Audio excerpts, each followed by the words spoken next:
So now that we've clearly shown that there are benefits for women when it comes to marriage, why do they supposedly get excited? Now, I'm a guy, so I can't really say that my point on this is particularly accurate, but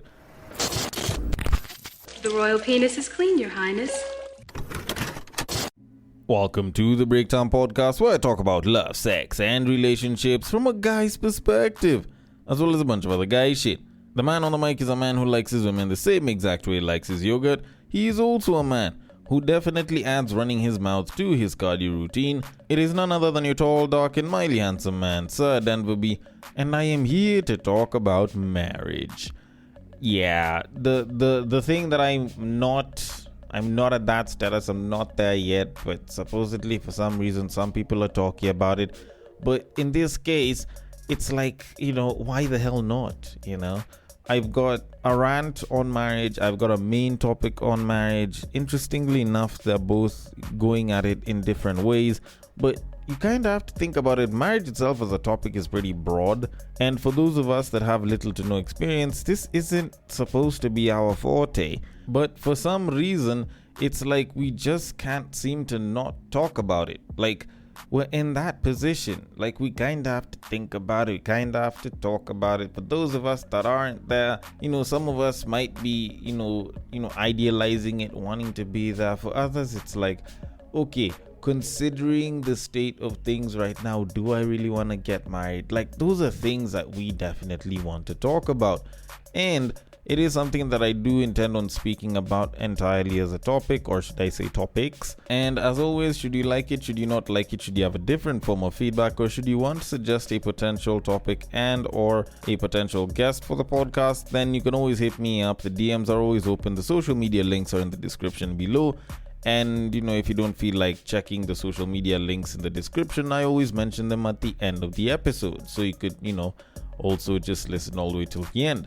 But all in all, thank you so much for listening, and I hope that you do actually listen all the way till the end. Now, I do need to get this show on the road, and I want to kick things off by talking about the idea of marriage and how it's been affected by the internet. Now, there's a lot of people that might make it seem as though, marriage has been this, like this one thing that hasn't been affected as much by the internet. There's people that say that marriages have been destroyed by the internet. There's people that believe that, if it wasn't for the internet, there'd be more people married. But at the same time, there's other people that say that, it's made them more aware, and as a result, they don't want to get married anymore. But now, there's an instance where there is a lady that is speaking about these particular reasons, and she is saying that one of the worst things to happen to marriages is the internet, and she does kind of get into her thoughts on the entire thing. Now, do I agree with what she's saying? Do I not? I will give my thoughts on that, but first let me let the clip play. So, without further ado, one of the worst things that happened to marriage in this generation was the internet. Not because it is bad or anything. The internet exposed the shenanigans of marriage. Mwezi tufichia white tena juu. Now we don't get into marriage with secrets thinking that it's all rose. People get to make a conscious decision to join themselves to another person, including the decision to better or worse it. How exactly do I react when things go south? Do I really want to react when things go south? We've been exposed to the good, the bad, the ugly, the horror, the and nobody gives enough credit to this internet. Zamani ilikuwa siri kati ya watu wawili. Sasa iri inaandikwa ka was a hanging lines za pipe. Some people may think it's a horrible thing to air the dirty linen in public, but me, I thank you. Because now my decision to not get married is not based on feelings, emotions, bias, anything of that sort. The day I decide to get married, it will be based on facts and a serious weighing of options. History ya kuolewa for social expectations, mekata. Oh, your mates are getting flowers, let them get flowers. I don't even like flowers. Mostly because you always just get me roses.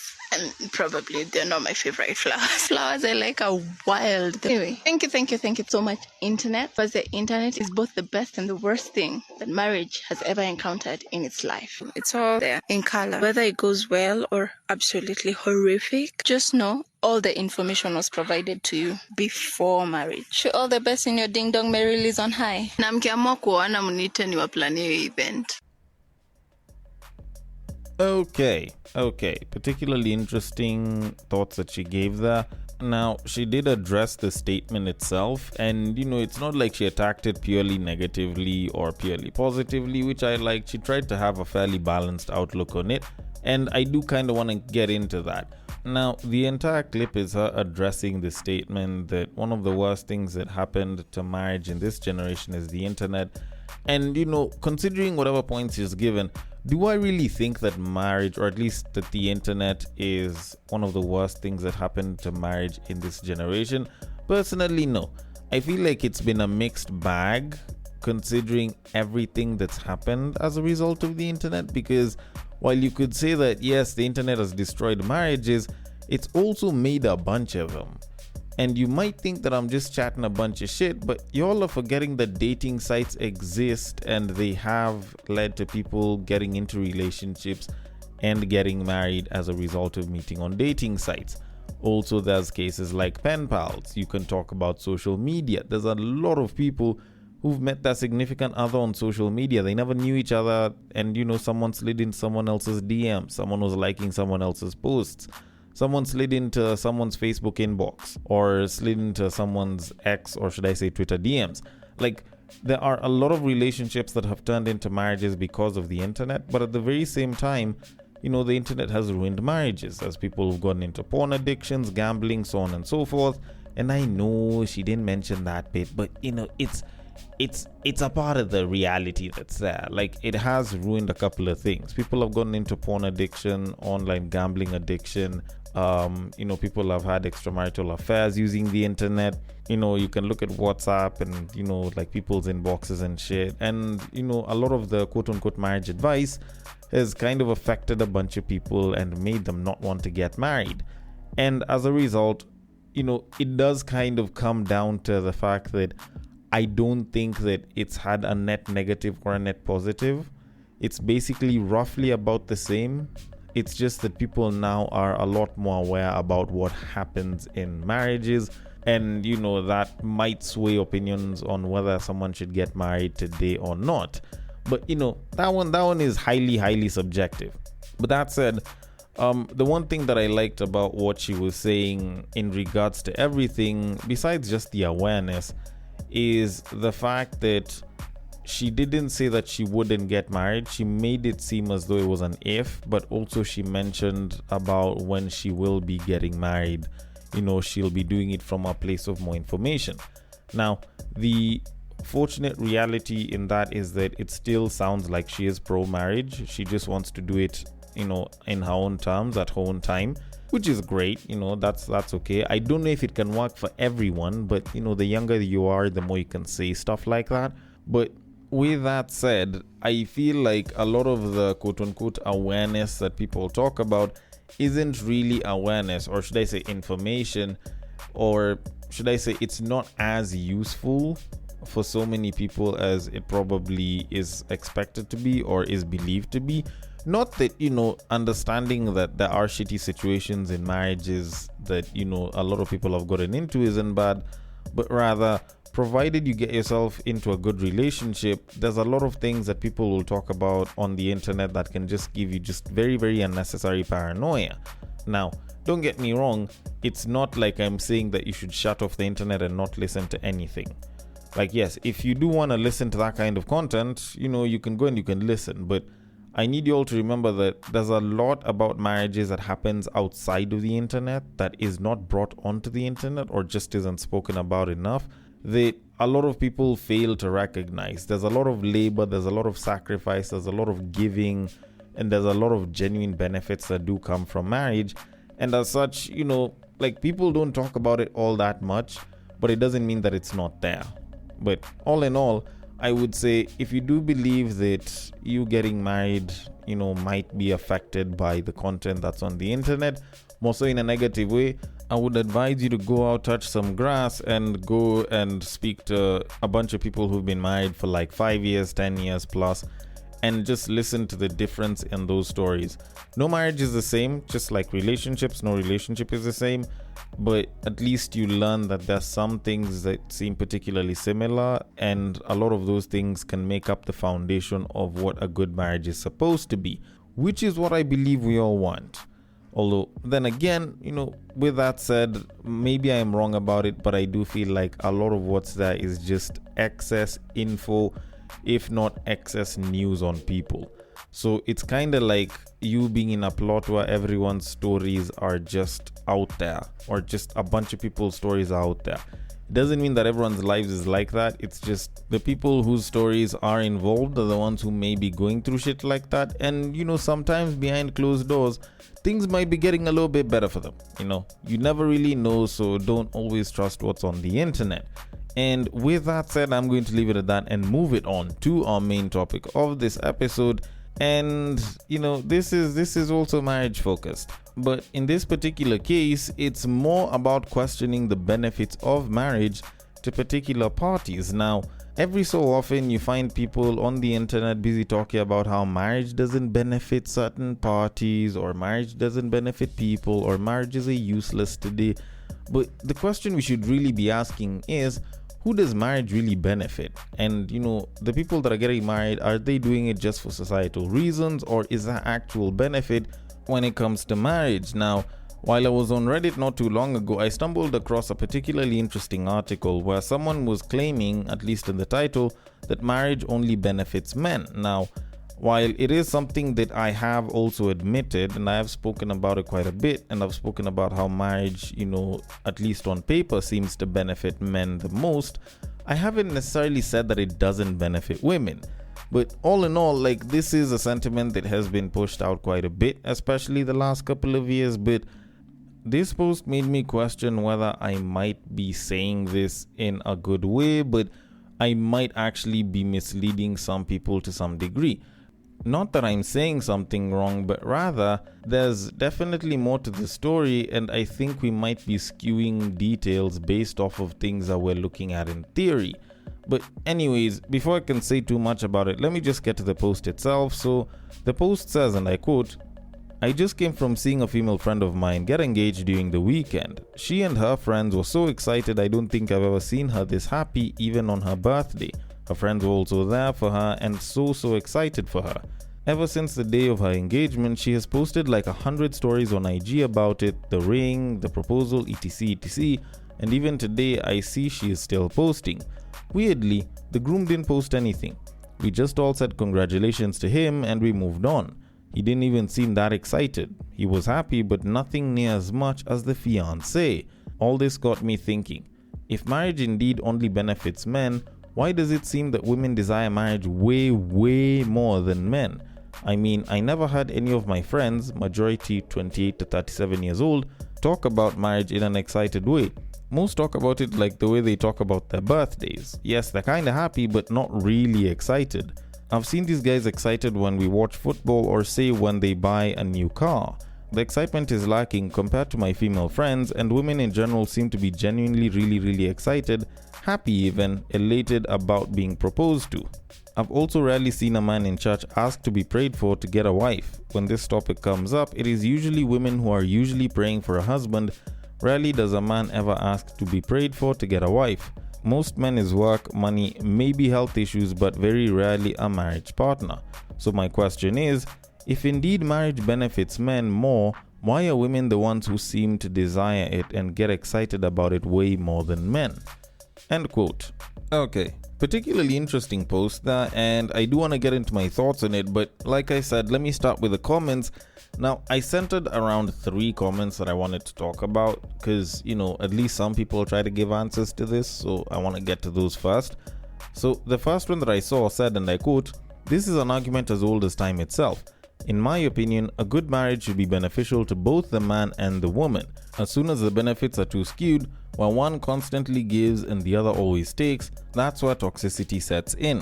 It's just that women are more vocal when they constantly give without receiving, or when they are figured out to want to always take without giving." End quote. And I highly agree with what's been said here, in that I believe that a good marriage should be beneficial to both the man and the woman.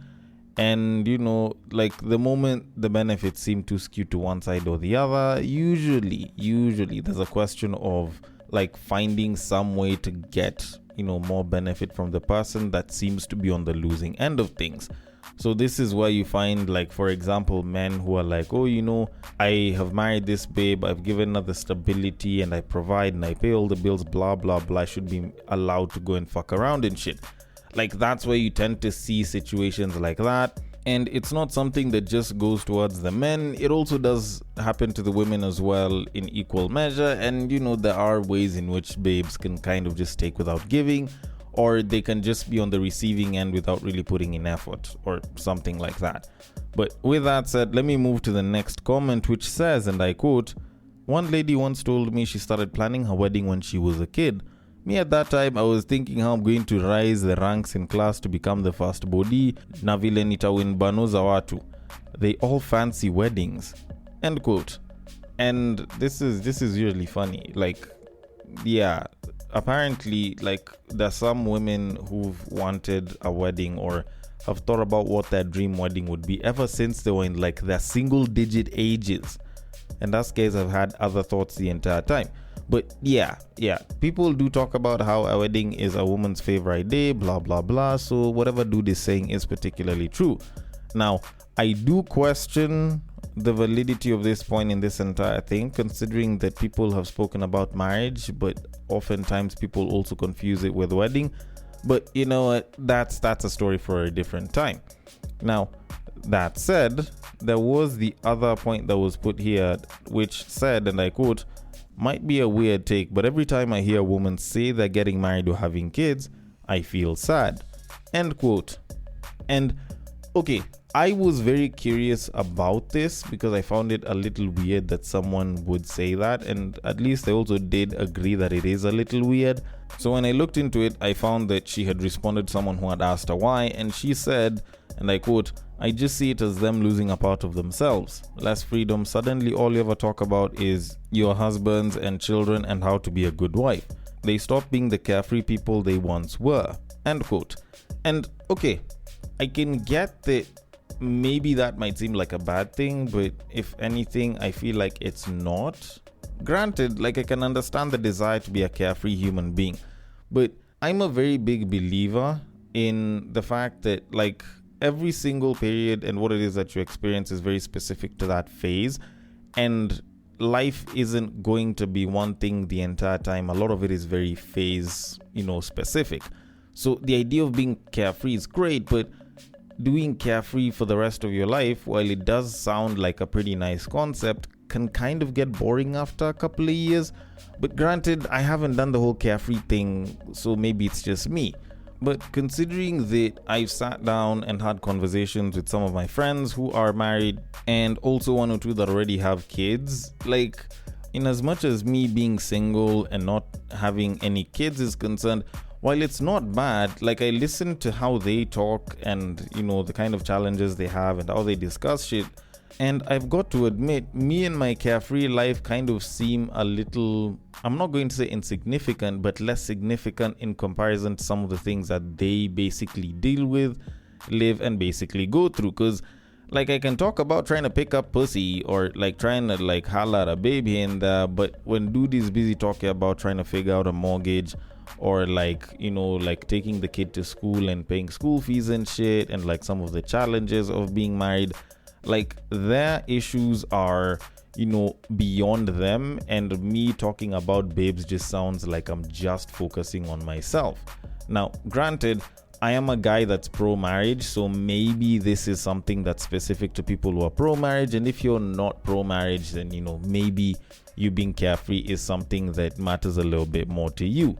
But with that said, now I'm just gonna leave the comments there and kind of get into my thoughts on it. Now, first of all, there was this bit where dude was busy talking about, like, how comes men aren't usually prayed for in churches, and that's because they're the ones that are expected to kind of be the ones to go and look for and decide to marry a babe.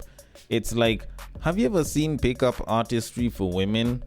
Probably not. Fine, maybe you can say that there's a babe that's trying to help guys in picking up women, but it's not like you'll see pickup artistry for women.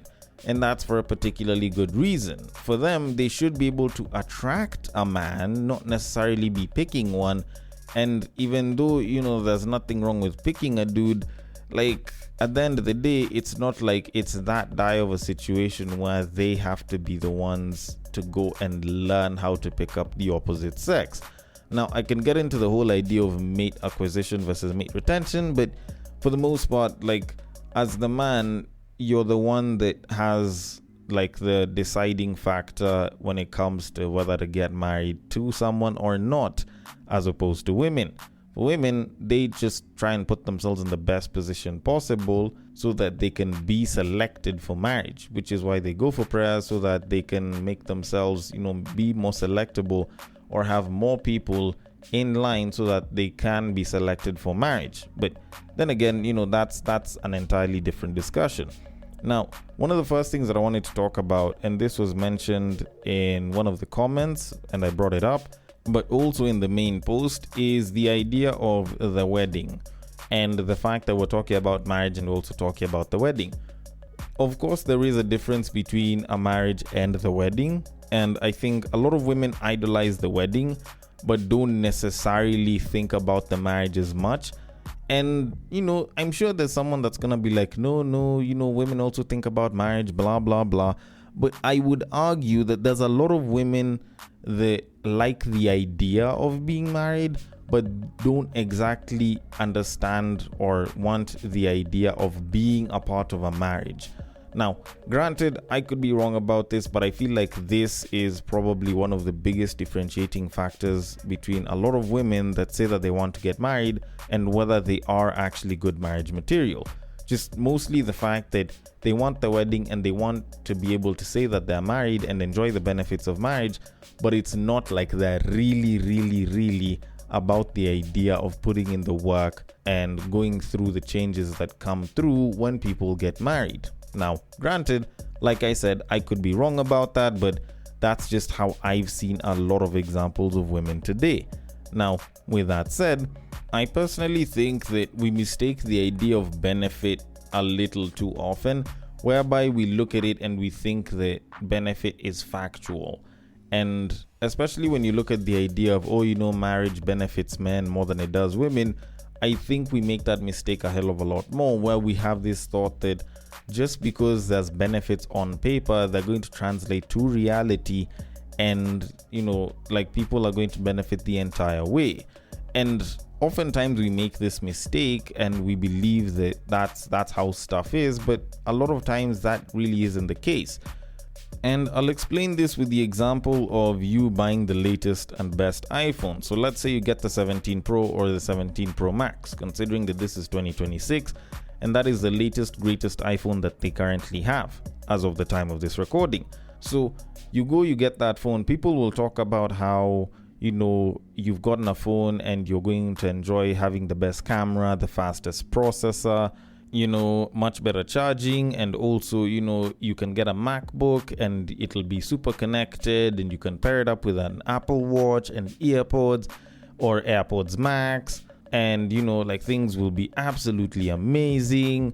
And you might think that all of those benefits are there, but a lot of times you find that someone went ahead and bought the latest and best iPhone, and they probably do not and will not own a MacBook or an Apple Watch or AirPods or AirPods Max, so there's nothing to pair it up with to fill in the ecosystem, and they probably don't even use the cameras, if ever, really maybe once or twice just to take a photo of some documents. And for the vast chunk of the time, they just use it to maybe look at social media, but mainly calling and texting. For them, they just bought it for the uses of a typical phone. But you'll look at all of these other benefits and assume that they get these benefits as well. But if they didn't really see those benefits or have much use for them, can you say that those benefits are really benefits that they experience? That's definitely something to think about. And from that analogy, you can see that whenever people talk about marriage benefiting men more than women, a lot of it is very much on paper. And I've spoken about it a lot, from the whole bit of the possible tax benefits, the higher likelihood of being promoted, yada yada yada. You can talk about all of the statistical possible benefits that are there, but like, does that mean that those benefits are actually real and or realized? And does that mean that women don't have actual benefits just because men supposedly benefit from marriages more? Now, of course, someone can bring in the idea that marriages will benefit men, but women, will love the weddings. And I'd argue that that's also not entirely accurate. Yes, there are women that love weddings. Apparently, there's a few women here and there that seem to hate weddings, but for the most part, even though there is a love of weddings, women also do benefit from marriages. And the thing is, most people don't usually think that women benefit from marriages today just because it usually looks like it drains a lot of women. But the men, because I guess pre-selection bias can make them hotter, it supposedly benefits men all that much. And the thing is, like, while we do as men recognize that there are some benefits to marriage, like, the increased chance of promotion, and apparently you're hotter if you get back into the dating market and shit, among other things, like, at the end of it, like, there are more things that we can contribute and benefit from in marriages that people probably won't talk about and we probably won't even know about. Now, granted, I am not a married guy and, I don't have any experience being married, but there are benefits to marriage for men beyond what you see on paper. There's the fact that you can have a family. There's the fact that you can continue a bloodline. There's definite benefits to it that men probably may not speak about as much, even though they do enjoy those benefits, and there's times when they can contribute. And because for them it's such a normal thing, they just don't mention what it is that they contribute to marriages that make it more beneficial even to women. And so now the question that's there is like, okay, so fine, what exactly do women benefit from in marriage? Like, there's definitely quite a bit that's there. And I'll tell you for a fact, one of the first things is the status change. And I know people mostly like to talk about it from like the man's point of view and how that benefits the man. But the status change for women also does impact them and can give them certain benefits on a social level, not necessarily in like the business or the political space. Then also it's a particularly good deterrent against certain men. You can also say that it is basically the golden standard of mate retention, which is what a lot of women are sort of socialized and conditioned to do. And so if they have that, it's basically like they've hit the pinnacle of mate retention. Then there's also the instance of them having the stability that they do have someone that has chosen to stick by them. Also, if they have a lot of money, then they have a chance to inherit a particularly good fortune at some point in time in their lives, provided they stay alive long enough. Like, there's definitely benefits to marriage for women. It's just that I think people fixate so much on the on-paper marriage benefits that they see it as if men benefit the most as opposed to women. So now that we've clearly shown that there are benefits for women when it comes to marriage, why do they supposedly get excited? Now, I'm a guy, so I can't really say that my point on this is particularly accurate, but I personally think it's just the fact that they've basically hit the home run as far as life milestones are concerned, because they kind of passed that milestone. They've managed to conquer this challenge, which, mind you, you could argue isn't hard, but for a lot of women isn't easy. And all in all, like on a cultural level, on a social level, kind of elevates them because it means that they've passed a particular stage in life. Now, the closest to this, as far as the points that I brought up, is them hitting the gold standard as far as mate retention is concerned, because instead of them relying on a partner saying I love you, or I want to be with you, or let's do ABCD, or let's celebrate our anniversary, it is basically this man deciding to go in front of his closest friends and family and hers, I guess, or at the very least the government, and declare that they want to exercise mate retention with you and basically be retained, if not basically stay with you for as long as possible, and not unless if he dies or you guys separate or you divorce, this guy is going to stick by you and he's going to stick with you. Like, if anything, that is basically what you could consider to be a gold standard, because he's not just running on promises, this is actionable. Like, this is something that can be actionable on a legal, you could even action it on a spiritual or even a cultural and social level. So if anything, that is why I personally believe that engagements and weddings are such a big thing for women. Besides, all of the pomp and glam and color and the fact that they get to organize an event that's supposed to be all fun and giddy and shit. But with all of that said, let me just conclude by saying that marriage benefits women just as it benefits men. The real question isn't who benefits more, but rather how it benefits you as an individual and whether you're down for it as a result, pros, cons, and all. And, if it is for you, then go for it. If you're not feeling it, you can rethink the entire thing. At the end of the day, it is your life. But all in all, it is something that you can definitely think about regardless of gender, because it has its benefits regardless of gender. Although, then again, I could be wrong about that, but either way, I want your thoughts on it.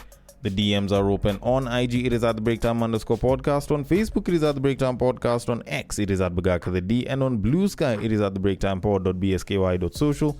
Thank you so much for listening all the way till the end, and I will catch you guys on the next break. But what I believe is that if you put a pastor and a prostitute in one room, one is likely to convert the other.